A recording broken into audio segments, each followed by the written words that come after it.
ياسين ابراهيمي. ميكاوي ماو هو اللي تلقى البطاقة الصفراء الثانية. 3 بطاقات صفراء لعناصر منتخب تنزانيا. أنا متأكد من أن عناصر منتخب تنزانيا سيطرد منها لاعب، لأنه ياسين إبراهيمي ورياض محرز سيستفزون الخصم.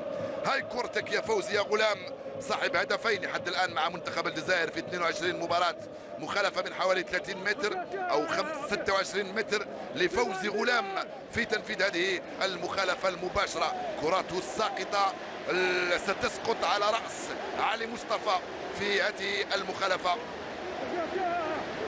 فوزي غلام أمام علي مصطفى، ياخذ كامل وقته ويركز كثيرا. حكم المباراة يحترم المسافة القانونية، يقول له سي بون خلاص انا عارف وين نحطها وعارف كيف نسددها، وهي الوضعيات السانحة بالنسبة إلي. فوزي غلام يستعد، فوزي غلام يتقدم، فوزي غلام يسدد. جول جول جول جول جول جول جول